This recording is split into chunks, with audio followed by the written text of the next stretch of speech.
Okay, so I'm just looking here at the notes, just talk a little bit about that before we get started. So the final thing we do is this, what we want to show is that this connection between, the travelling wave is this connection between these, the saddle and the sink, or the heteroclinic connection. And we've already shown from the properties of the Jacobian matrix at this point that it turns into a spiral if mu is greater than 2, if v is greater than 2. So we can't have the physical solution, B is the concentration, beta is the concentration, so it has to be greater than 0. So we can't have the solution spiral in here. So what we're going to show is that the solution could cross over here and come in here. It can't do that, essentially, and we're going to show why it can't. So we're going to show that the connection between these 2 points doesn't cross this axis here. It doesn't take beta to be negative. Okay, so let's get started on that. Okay, so the proof of this is as follows. We take the we take this region as follows. So this is the beta and this is the gamma plane, and here are our 2 equilibrium points here. Beta is 1 and beta is 0. Gamma is equal to 0.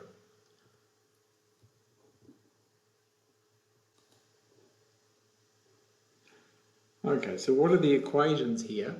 We've got d gamma dy. Remember, y is like the time parameter. And this is minus v gamma plus beta times beta minus 1. And d beta dt dy, is equal to gamma. All right, now what we're going to do is we're going to show that we've got to show that the flow is always into this region. Okay, so if we take this point here, then on this point here, d gamma, we're not interested in the flow in the beta direction. D gamma dy is equal to beta times beta minus 1, and beta is between 0 and 1, so this is negative. So d gamma dy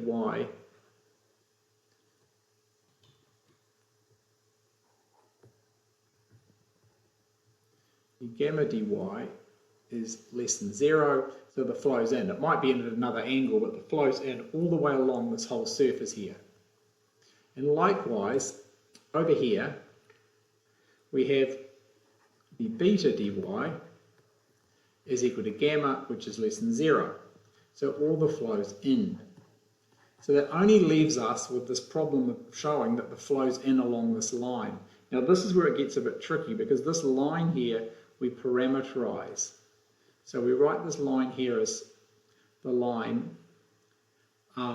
gamma is equal to minus k beta. Okay, now what do we have to do here?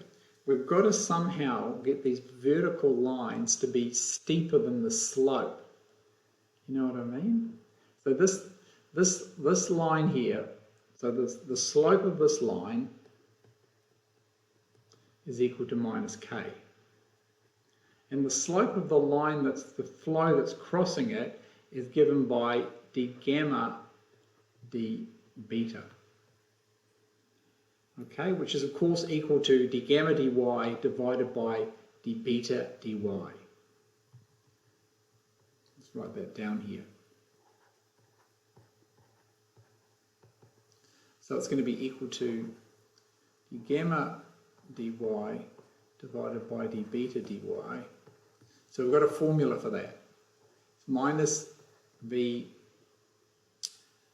gamma plus beta times beta minus 1 divided by, I'm running at a funny angle here for some reason, divided by gamma.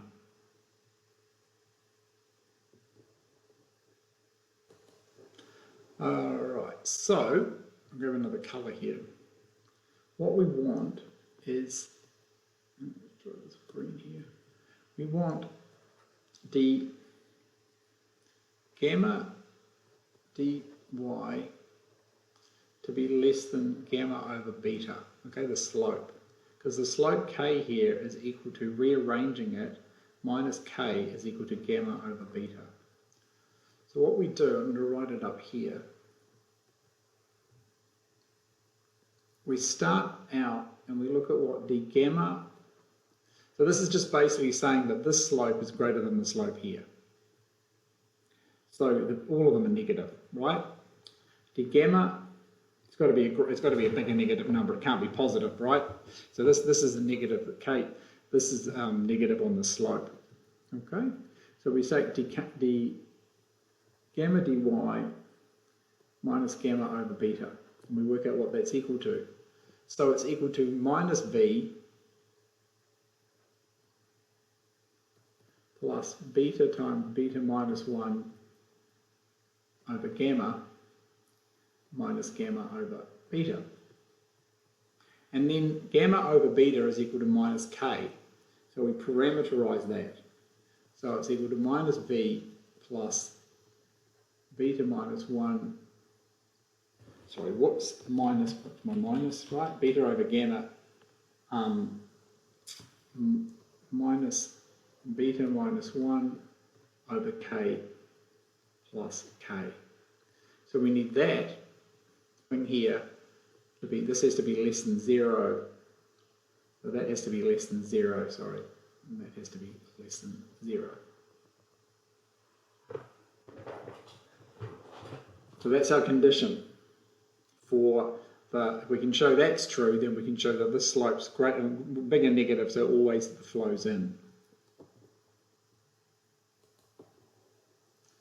Alright, so then we pull out a 1 over k and we get a quadratic equation here. We get k squared minus vk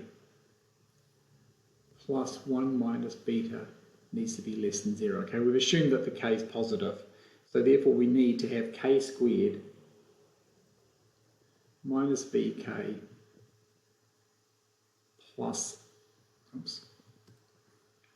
plus 1 to be less than 0, okay? Because we know that the beta is between 0 and 1, so we can get rid of that, right?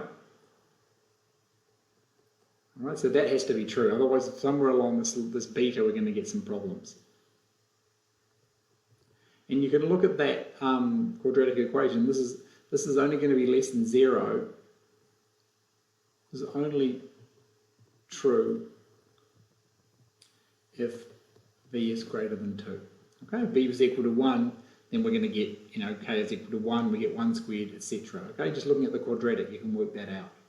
So it shows that what we've proven is that if v is greater than 2, which we needed anyway, because otherwise we get a spiral, then the flow is in. Okay, and therefore the connection that comes out of here and comes back into here never goes into the beta equals negative region.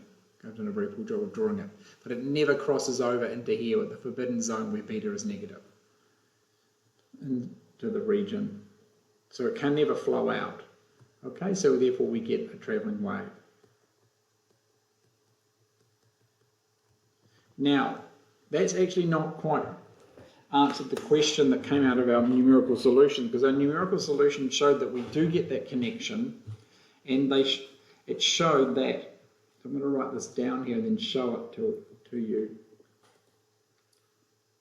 The numerical simulation showed us that